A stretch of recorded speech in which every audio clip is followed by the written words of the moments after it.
Welcome to Fated, a podcast brought to you by Magella and Carly, two romantasy-obsessed readers who believe that great books must include declarations of undying love and deep thrusts of desire.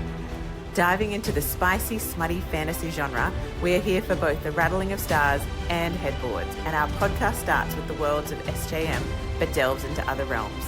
Did we mention that washboard abs and wands of all kinds are welcome in this inclusive and magically charged space? No topic is off limits, and no one is forced to have only one favourite heroine. Welcome to Fated, where we are unabashedly and wholeheartedly hot and heavy for spicy fantasy fiction. It's time to sit down and smut up. Warning, spoilers ahead.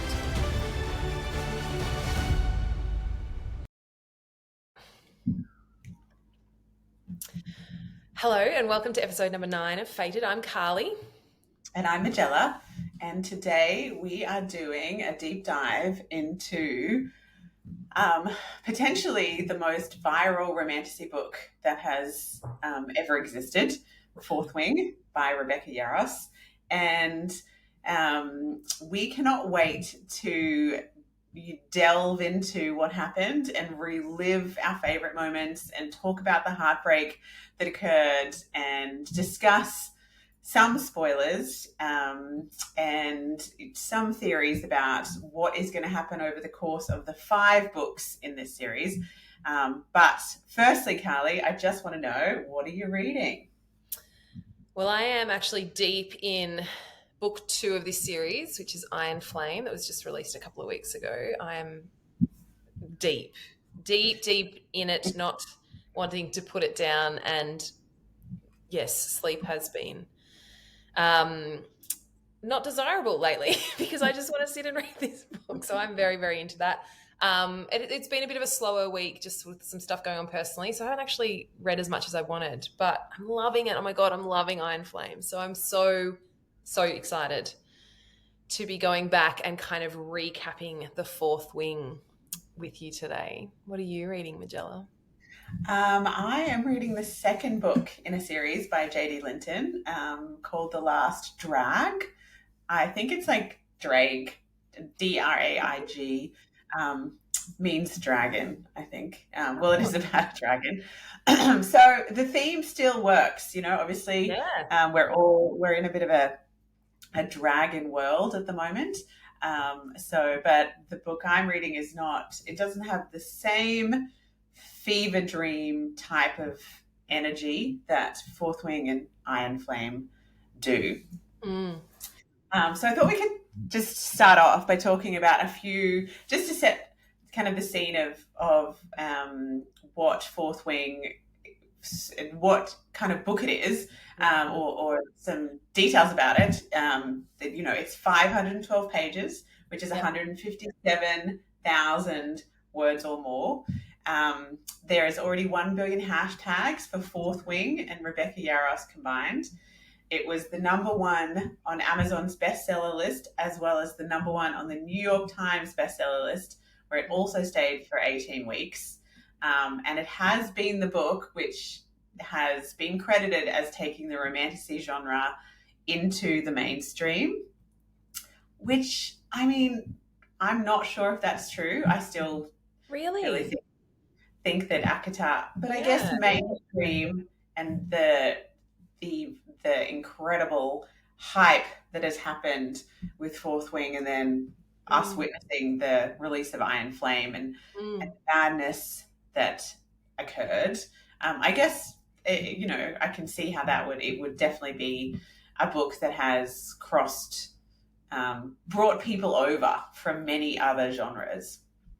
And Fourth Wing is the first of 5 books. So we've got 2 released already, and there's still 3 to come, which again is cause for great debate on the TikTok, because, obviously once we've finished each book, we are non-functional for a little while and, really, stuck without purpose really in our lives.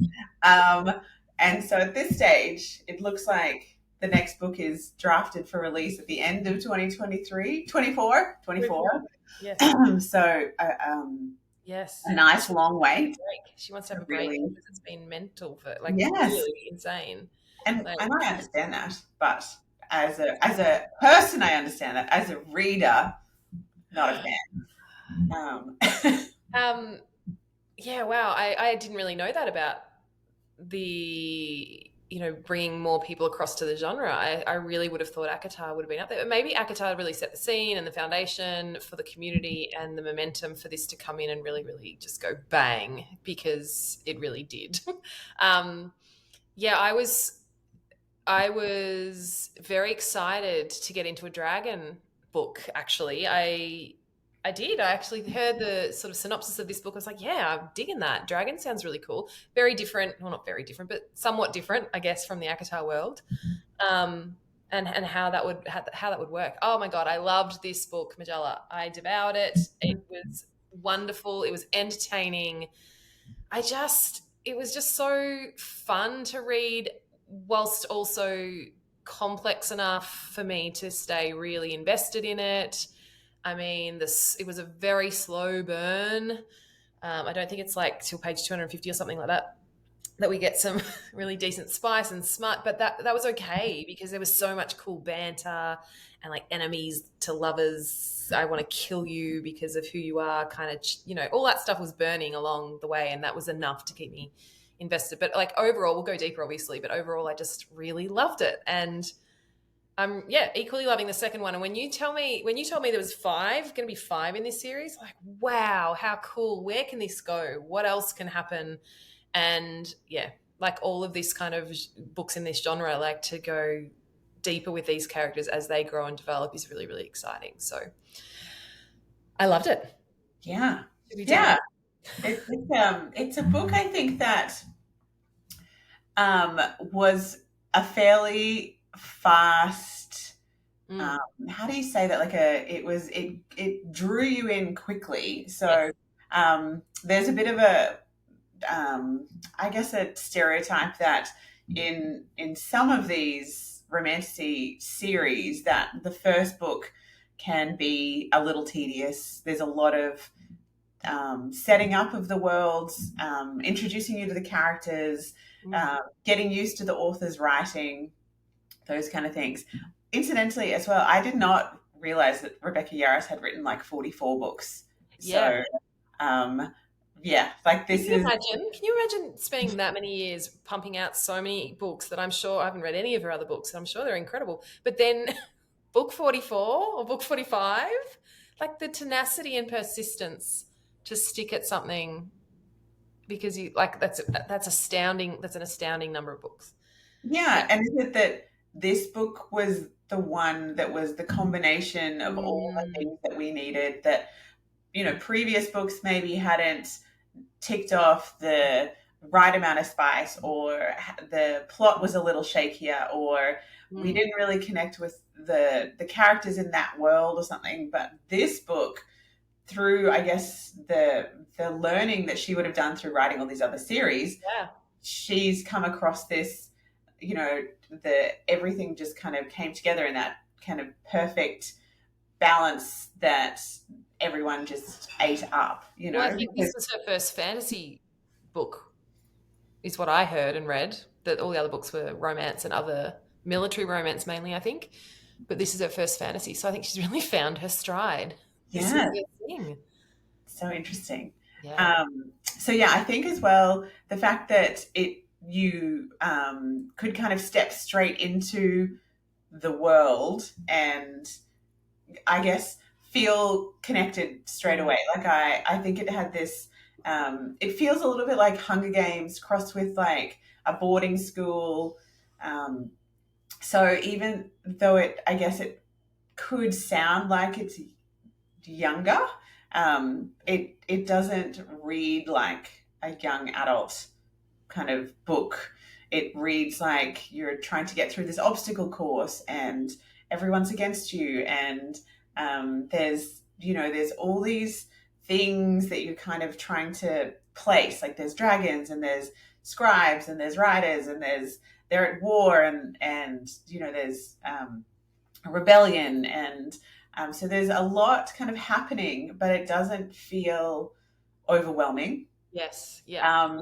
And it doesn't feel so complex that you're like skimming chunks of prose because you're like, I just really don't care what's happening with that political setup here. I don't really care about the strategy of that war maneuver. It's enough information that you feel invested, Yes. but it's not so much that you're like, Yeah. I feel like I need to take notes. Like, should I be taking notes? Because it's like, I'm not really sure. It was really pacey for me. So I read it quite fast for me, and it was very smooth. And I didn't really notice, any kind of grammar issues or clunky writing because it was entertaining. I really loved it. It was written from Violet, who will introduce you to some characters in a second, but Violet's point of view right up until like the last tiny, tiny bit of the book. It's Violet's point of view. I loved that she was funny. Like some of the stuff she was thinking, some of the things she was actually thinking as she was going through things were really funny. She was very likable because, again, the underdog. She had everyone really until she met Xaden, big Zaddy. Until she met him, everyone in her life really discredited her, discounted her, didn't believe that she could do anything really amazing in the world. So very likable, very fast. And you kind of, again, wanted to cheer for that heroine. Like, yeah, look at you go. Very, very, as you said, very early, very quickly into that book. It was like bang straight into that world. And I think that that's what probably would have captured a lot of readers that were new to the genre or new to this kind of world, reading about dragons and epic warrior characters. I think that would have just grabbed them really quickly, yeah.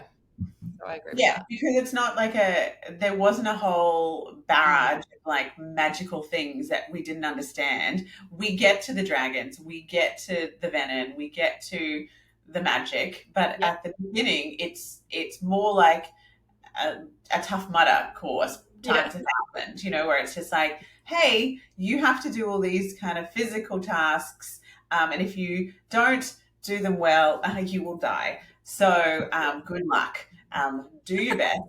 I do find it crazy the not flippancy in which they talk about death, but the volume of people that die in this from just the sheer brutality of trying to survive, so it is quite dark in a way. Like the book is like, it's, even though it doesn't feel dark to read, if you to explain the plot to someone and what Violet especially has to go through, and also the children of the rebellion, like what they've had to go through, and even I guess just the writers defending, Navarre, the country that this is set in, it is very, like the life expectancy is low, and people don't necessarily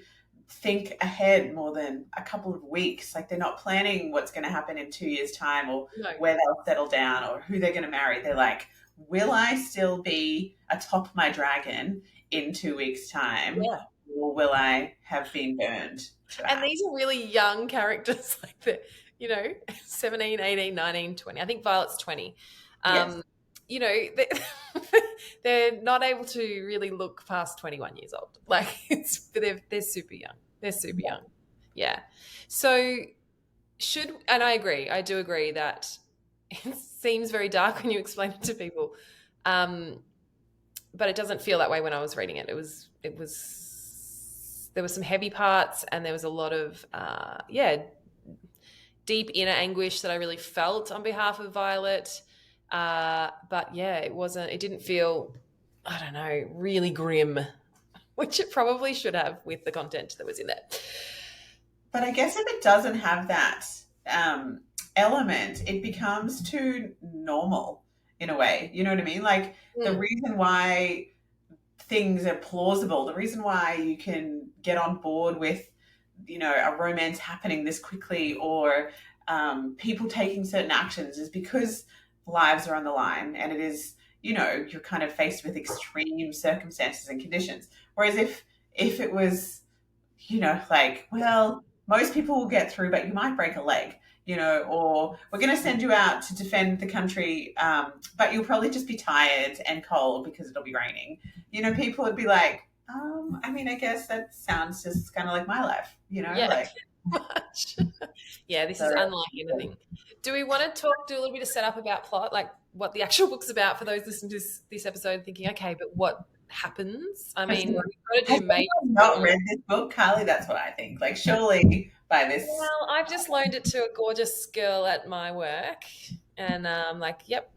And now I'm like, you need to get it back to me, and this book must come back to me. But yes, here, have it. And so she's excited to get it. She's never read this kind of. Sorry, I lie. She said she'd done like the Hunger Games, and I was going to say we kind of will reference that maybe a couple of times too. I think it has that kind of feel to it, with the inclusion of terrifying, massive, mysterious dragons, but.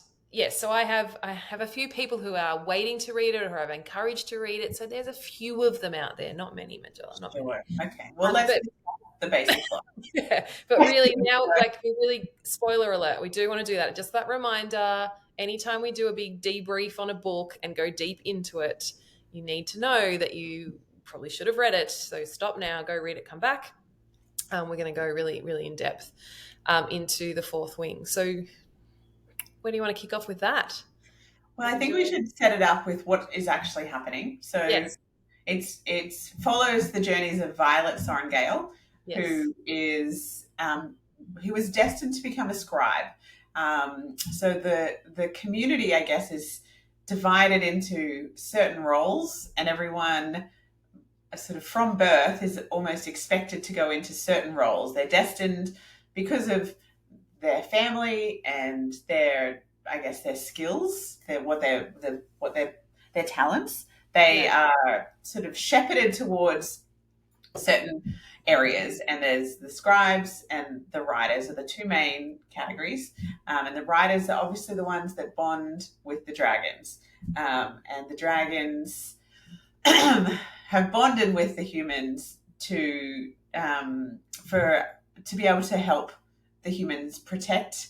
There's a whole subplot around that too, which I think might come out more in Iron Flame. So I'm going to be a little bit vague. I'm going to hold back a little bit on that one.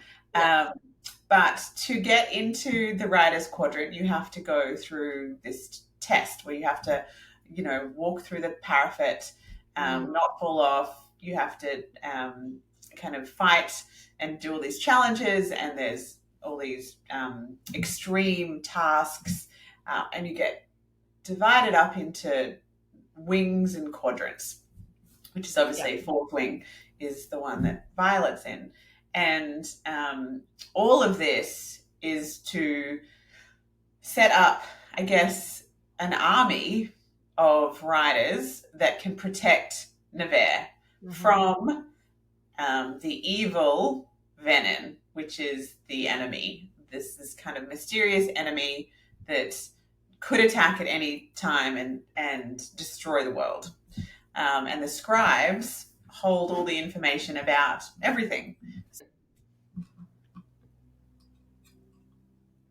But along the way, Violet, you discover who she is. You learn that she has a condition called Ehlers-Danlos syndrome, which is where the body has issues with the joints and hypermobility pain, and but it's not called that in this because it wouldn't have had a name back in that world. But it's some connections that we've made as readers, and knowing that the author Rebecca and a number of her children actually have this syndrome. So yes. So Violet has a condition. Like she is built. Just saying, like, she's very fragile. She's breakable. She's, there was nowhere that I remember in the book. Someone listening will probably tell me if I'm wrong, where they actually kind of name it as such. It's just very much, she's very fragile. She should have gone in because she was meant to go into the scribe, as you said, the scribe quadrant, where she could study and record history. But after the death of her brother, Brennan, and her father, her mum, Lilith, forces her to go into the Riders Quadrant. And it is in this, like, you're like, why? Like, I had lots of questions about that. Why? In this book, and we don't find out really why that is, but there's some things that I note down and think, okay, we're going to find out why.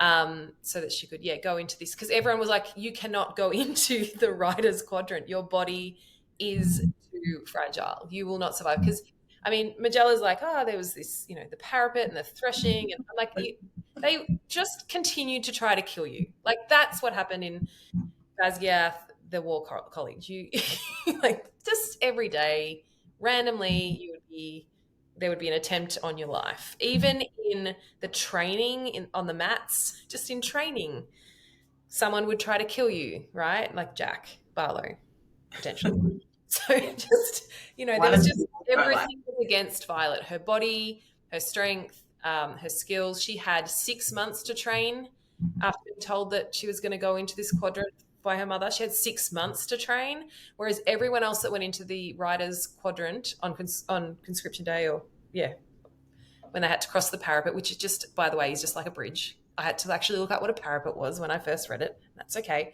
A very small bridge. They'd been training their whole lives. So they'd come prepared. They wanted to be there, apart from the 107 children of the rebellion. That sounds like a right number. That sounds good. Me, who doesn't really remember details. And so they'd been training their whole lives, and she had 6 months to train, to come in and to potentially be, just to have her life really threatened every single day. So I just wanted to really emphasize that. It was hard, so hard. Continue. I mean, and I think that's why I think everyone bonded to Violet very quickly, because she was so, I guess, earnest in her trying. Like, she's the underdog, and she's also not playing a victim, and she's not bitter, and she's not resentful. She's genuinely wanting to do the best she can and obviously survive, but also she is driven by, doing the right thing, and she is driven by kindness. And you see that demonstrated multiple times throughout the book. One very pivotal moment is when she's bonding with her dragon. Well, when you go out to bond with your dragon, it's the threshing, and they have to go out, and a dragon will choose you, and you may not get chosen, so then you have to repeat the whole year. You have to come back again and try and not die. I'm out. See ya. I'm retired. And there's less dragons every year, so there's more students than there are dragons, and there's I don't know if there's levels of dragons, but there's different types of dragons, and there are some that are more, I guess, coveted than others. So there's blue dragons and green dragons and orange dragons and black dragons, and they each have their own characteristics. And, obviously, you bond with the dragon that is suited to your personality, but also to your skill set, and also in some regard to your courage and to how much you can handle, because essentially the dragon channels their magical powers through you. So the more magical and powerful the dragon, the more you have to be able to hold and channel that magic safely, which in itself is something that doesn't work well for some people. You can bond with a dragon and still not survive. And so that was really interesting. The whole, like, who's going to choose who? These, and everyone talks about these black dragons which have not bonded with anyone for hundreds of years. And of course, I instantly was like, well, Violet's going to bond with a black dragon, because she's the smallest and the black dragons are the biggest, and she's the heroine, and this dragon seems the coolest. And as she's walking around waiting for a dragon to pick her, in a way, she comes across a very small golden dragon, which was amazing. Like, who doesn't want a golden dragon? I was like, pick the dragon, this one. This is the right dragon for you. Anyway, it's a little tiny golden dragon, and she was just going to leave it because it's, they have to come up to you. And then she noticed that Jack and others, Jack is kind of her enemy, nemesis, Mm. the guy that was out to kill her for no apparent reason. We don't know why. Yeah. We do know, but we didn't know at the time why he wanted to kill her. He was there kind of like an ambush and was there to kill her, and then supposedly would have been like, well, it was in the threshing, had to protect myself from a dragon, who knows. And anyway, Violet goes in to defend the golden dragon, which we later find out is called Andana. And because of that courageous act where she put her life on the line to protect this dragon that she couldn't bond with, that wasn't bonding with her, and there was 3 men against one tiny Violet. Who should appear but the mythical, magical, mysterious black dragon, Tarn. The coolest dragon, really, of them all, who is very sarcastic and very grumpy old man kind of energy, though. Right. But it's kind of like that. It makes him endearing because he's so. Oh, totally! I love their banter the whole way through. Like, he was just, because you think about it, I don't know how many hundreds of years old he is. I can't even remember how old these dragons are, some of them, but he's having to deal with a 20-year-old. Like, he's just a 20-year-old who starts to fall in love with the wingleader, and like there's whole drama about that, which we'll get into in a moment. Like, and because, okay, the other thing is so she's bonded with her dragons. Her dragons have chosen. We haven't explained that yet. She's only you explained it, but isn't like dragons. This is a big deal that she's bonded with 2. It hasn't happened ever in the history of dragon bonding. So they actually had to go. So the humans were like, no, this is not allowed. The colonel, the big wigs were like, no. She can't have 2. It's unfair. It's not allowed, especially not this tiny, broken girl who will die anyway. Yeah. No, she can't. And the dragon said, fuck that, we're doing it. The dragons are like, you don't get to dictate to us humans. So the dragons did have a conference. They did get together and decided it was fine. And so then because the dragons decided, then the humans had no say. So then now Violet is with 2 dragons. She's with the enormous biggest black, most powerful dragon other than the one other black dragon, and this tiny little gold dragon. Yeah, incredible. Iridescent scales. So cute. I could hear Andana's little voice as I was reading it. It's very, very cute. So she has her two dragons. And I really felt like she was like, holy shit, what do I do with 2 dragons? The most powerful, vicious one, and this small one that no one had. I'm pretty sure, tell me if I'm wrong, but I'm pretty sure no one had seen a golden dragon for so long, a long time. Super rare. So here she is with these 2 dragons, just like, okay. And the thing is, like, she, as you say, everyone was like, no, this can't happen. And you kind of, if you let your brain go there logically, like, she couldn't even get on top of him. She couldn't dismount from him. He's so large. She couldn't sit in the saddle. They had to make her a special saddle thingy contraption to tie her onto him. And there's many, many scenes in training where she falls from him. So what else do we want to talk about the dragons? I could go on and on about the dragons. They're like characters, complete characters themselves, really. And I really enjoyed so through their bond, they can talk to each other telepathically. And so you would hear something that Violet was thinking about, and then you would hear Tan come in and be just like, like really grumpy and stop thinking like that and don't do that and that's stupid.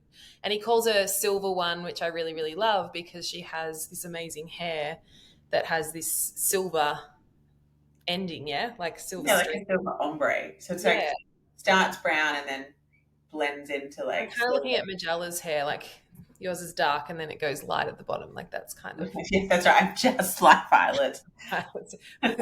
My dragon's parked outside. So I really loved that, hearing them chatting through the bond, which I guess is a little bit similar to what we've seen in the ACOTAR world, like Rhys and Feyre talking through the bond.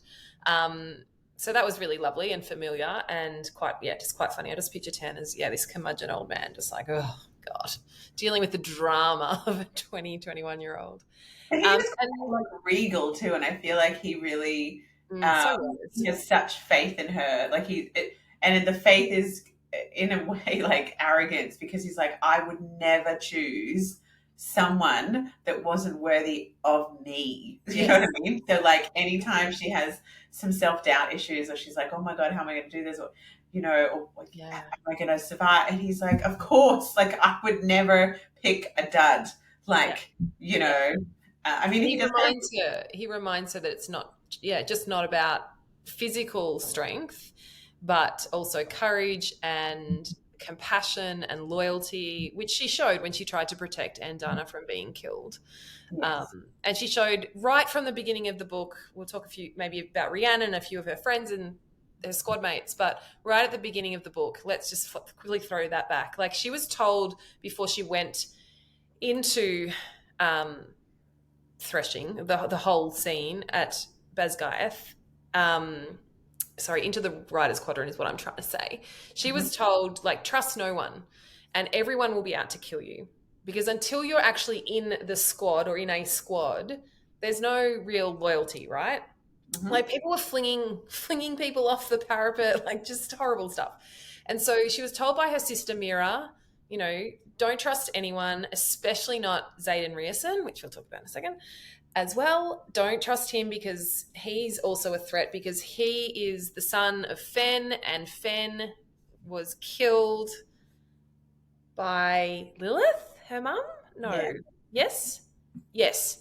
So I don't know if we said that. Violet's mum is General Lilith Sorrengail, the General of Navarre, right? So she's like the big wig top gun.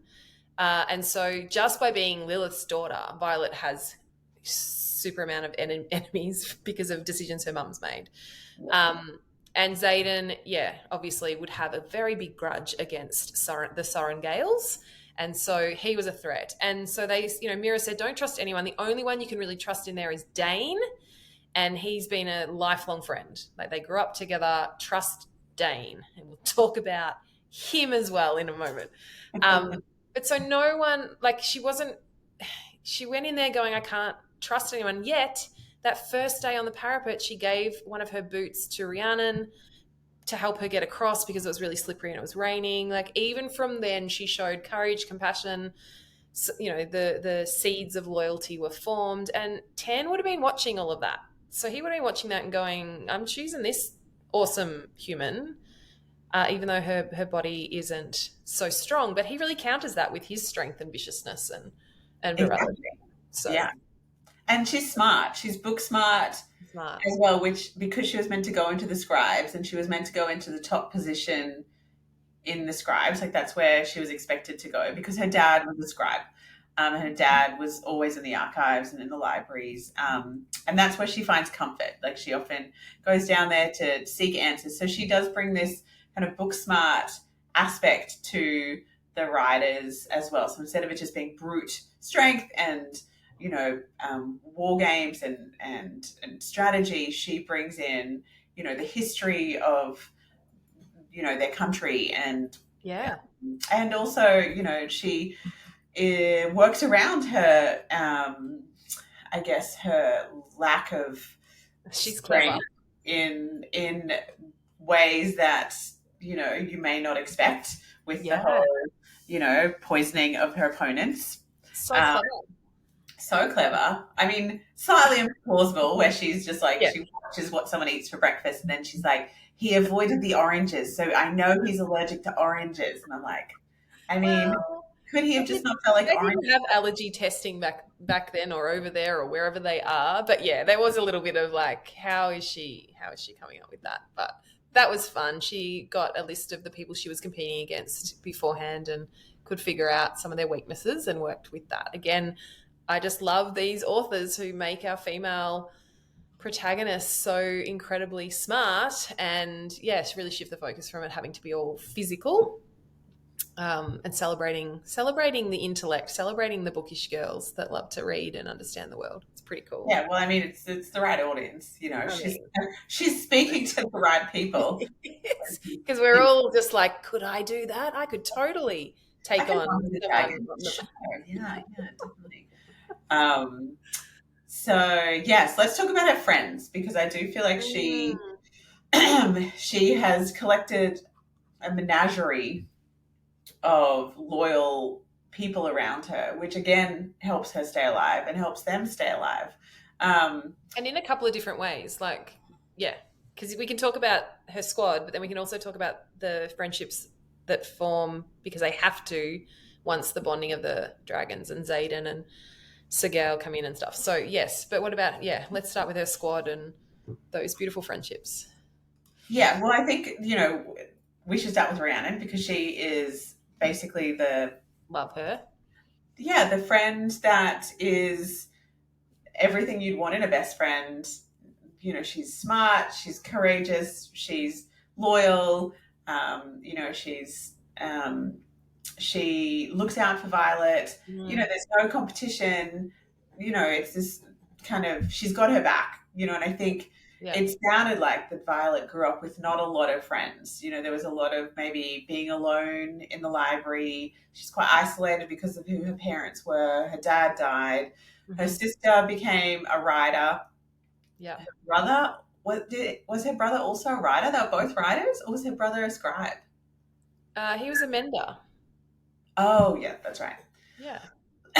So she's had siblings, but she didn't get to see them because they had obviously gone off into their own training, and you're not allowed to have correspondence. And so I think that the fact that instantly she kind of looks out for people as well. She looked out for a few other people as she was going through the initial challenges, and only one of Rhiannon was the only one to survive. Other people, and they say that too, like, don't get attached to anyone.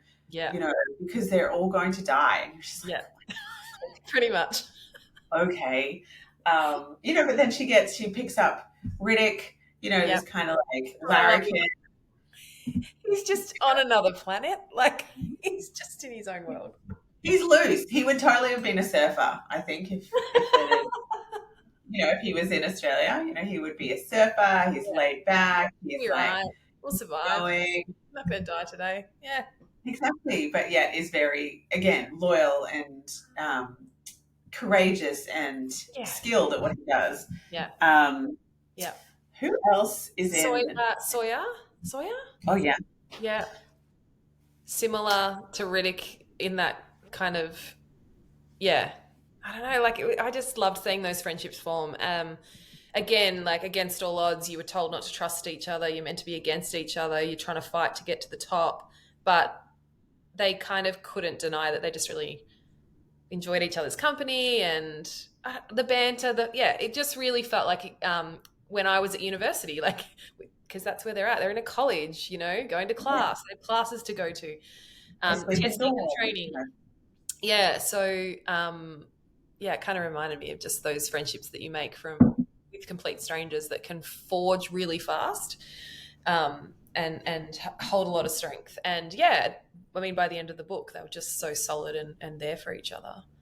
I feel like we need to discuss Dane. We do. But I feel like Dane, we need to also discuss Xaden, because Xaden is kind of like the piece that holds everything together. So Xaden's her love interest, and Zane is her childhood friend, who it's sort of like a triangle in a way. Like, she's always thought that she would end up with Dane. There was always feelings there that they had never been acted on. And then she meets Xaden, who is notoriously the most intimidating. He's the leader of the wing quadrant. He's a wingleader. So he's a rank above Dane. Dane's squad leader. Oh gosh.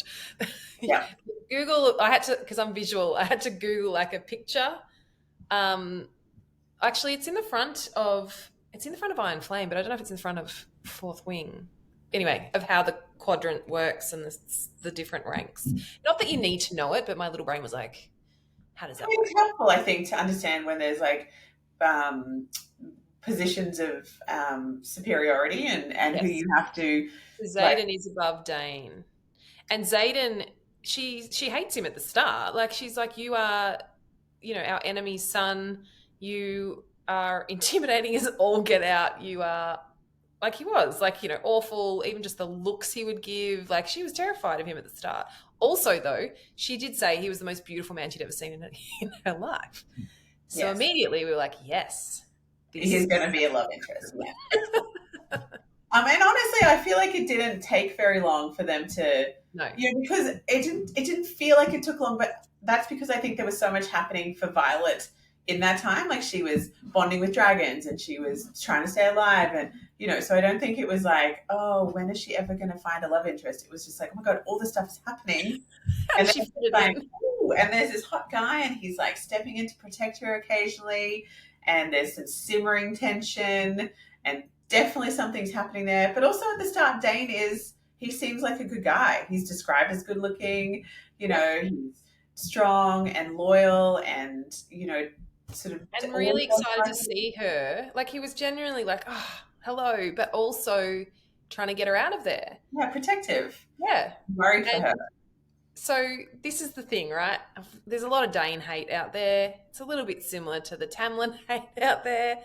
Again, my brain goes, he was just trying to protect her in those early, like in the first half of the book maybe. And this is how he's showing it. So he was very much like, you need to leave this quadrant. We need to get you into the scribe quadrant. That's where you're meant to be. He even went behind her back to organize that. There was a point in the book where he's like, I've got you out of here. Like, you just need to decide. And she decides to not go. But he didn't like first sort of 3/4 of the book. I was like, he just doesn't want her to die and get harmed. We find out some other shit later on. But that to me was like, well, that's how he shows her love. And then Xaden was hard on her. Like, he stepped in and protected her, but he threw her to the mat and he trained her hard and pushed her body to the limits and really wanted her to hone her mind. So that's how he was trying to maybe protect her and show that he had some, heat in his loins for her, to put it mildly. I do think, back to Dane though, I do think he will have a redemption arc. I think I reckon too. I don't think he was blinded by loyalty and doing the right thing, and has, I think, will learn the lesson that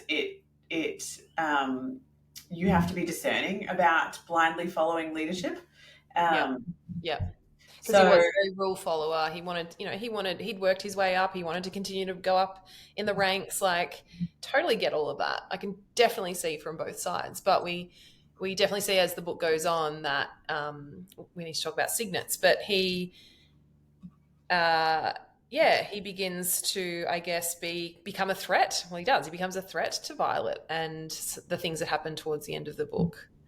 But yeah, I do. I'm like, yeah, Dane, I reckon, I always believe like, Dane will turn into a goodie at some point and like join them on their whatever mission is coming in the next however many books.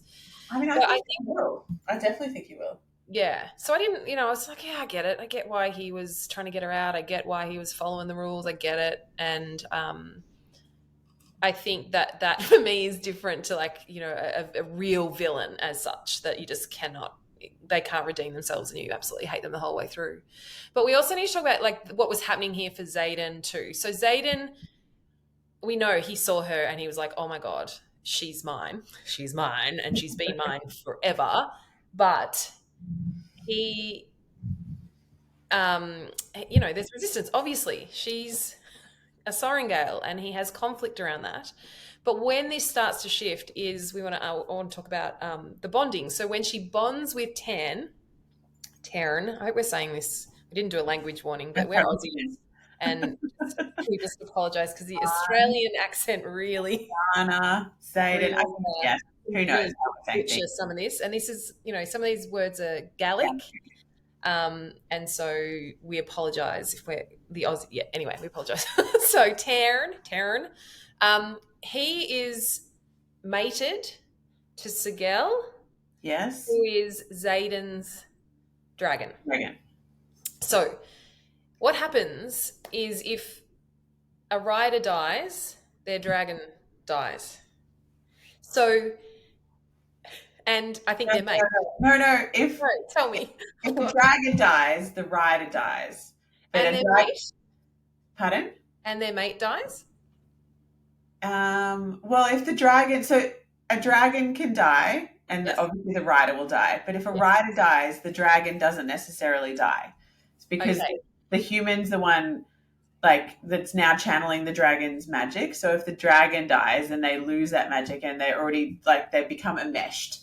Okay. So if Violet dies, we were told that Xaden would die too. But that's because of a different. I don't think that's because of like. I've messed it up. I'm so far past this book that I'm trying to remember. But essentially, though, that's what will happen, right? However that happens, it happens. So for Xaden, he's now flung into this position of I've got to protect this bloody Sorrengail's ass, and I've got to try and figure out how to keep her alive because if she dies, I die. Yes. I think there's something to do with the fact that he pledged for her. Remember, like with all of the marks on his body where he said he would take responsibility for all of the it's like he takes we need to reread. I don't remember that. Okay. Yeah, that's why. Let's get that detail. He made a deal with Violet's mother, Lilith, and that's why the rebellion children weren't killed, and they were allowed to come in, and he vouched for them all and said, I will vouch for all of them. If any of them do anything, like my life is forfeit. Yeah. And also, like, I will, keep them in line. Okay. And that's why they were allowed to try out the riders. Because when I did a little bit of reading, it says because their dragons are mated, Xaden and Violet's safe to become linked. So that's why I thought it was about the mating, but maybe it's not. We will go back and have a little look at that.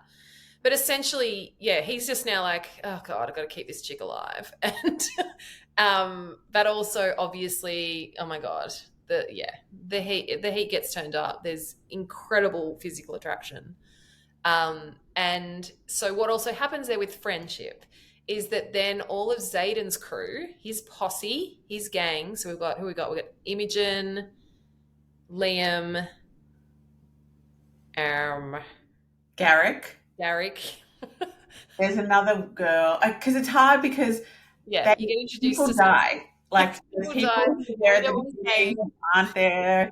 Like Nadine was in there somewhere, and also people because as the numbers get less as well, the quadrants also start to merge. So like people that weren't in their quadrant, which becomes like their family, and now become their squad. Yeah.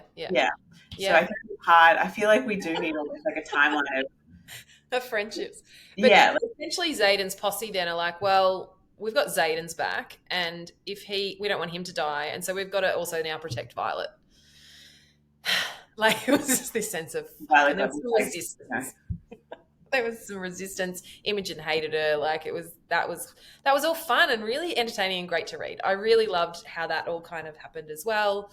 And by the end of the book, they're fiercely protective of her. They maybe still don't love her or like her very much, and they hate the predicament that they're in. But and so Liam then gets assigned to be with her and protect her and be somewhat of a bodyguard. And did we not just love Liam? Did we not? We love Liam. He was pure. He was pure, and also he was very good looking, and he was also like the best fighter in the year. There was many things that were that you wanted. I mean, Liam has become many people's favorite characters, which is why it was devastating when he didn't make it. Yeah. When his dragon died. They had to put the book down for a number of moments, like days, because I was grieving. That felt like a little bit like a Sam Cortland moment. He was amazing. So do we want to talk about that? Like then they've got their dragons, and then what happens with... I don't know. Are we starting to go into like a crazy long episode here? Like, do we need to split it and go into like episode 2 is Xaden? Like, is Xaden and... We haven't even done Xaden. Well, maybe we should. Okay, what else do you want to talk about in this one then? Because we're at 50 minutes. Obviously, we need to do 2 episodes. So they've mated the dragons, they've bonded. What else is going on before we get into that kind of... Well, I mean, we kind of have to talk about the powers, the signets that they've got, and what they, mean for each character and what they mean for the thing. And then there's like, the big reveal at the end. I mean, and what that, and where we thought, I think, I do think we maybe need to stop it here because we needed to talk about, because you had so many theories about what Iron Flame was going to be about. Yeah. So I feel like it would be good to share those. I think this is going to happen. I think this is now I think this is going to happen. Exactly. Okay. All right. Well, we can do that. Let's do that in another episode. So if you're listening, you literally just have to press play on the next one and continue. Because I think, we've asked a lot of you here to stay for this hour and we still have more go into. So maybe we wrap it up here. Okay. Do you want to do a line this episode or do you want to hold that over? Oh, no, I think I should still do a line. All right. Every episode we do a line. This one will obviously be from the Fourth Wing, but maybe have a little guess of who said it, and maybe Magella can share why she loves it. Let's do it. So the line is very simple. Even temples can be rebuilt, but books cannot be rewritten, which I think is a beautiful sentiment in a way, because we are such book lovers and we love the power of the word and the impact of storytelling. And I think in this book in particular, we find out how important the retelling is of their history and how important the books are to actually what has happened and what is going to happen and the decisions they make going forward. What they read can impact, many people's lives. So I think it shows just how powerful it can be, how powerful books can be, the word, and also how powerful it is in the way we remember things and how much our future can be shaped by what we believe happened in the past. Yeah. Love it. All right. Well, now I'm frothing to do the next episode. So we're going to wrap that up here, and we will dive deeper into sort of the second half of the book, maybe in the next episode. All right. Thanks, Magella. I'll be seeing you soon. See you, Carly. Bye. Thank you so much for listening. We hope that you felt like you were eavesdropping on a conversation that you have been dying to have with someone to discuss all the tiny details and possible plot twists of the books that you've recently read. Perhaps you don't have someone to chat to after you finish one of those epic books, so please give the show a follow and we would be honoured to be your book-obsessed friends. But mostly though, we hope it was fun, it gave you a giggle, it made you gasp or encouraged you to pick up a different author. Please share it with someone who you think would also love it, and drop us a review, letting us know what you loved and what you want to hear from us in the future. We will be back with another episode soon. Happy reading.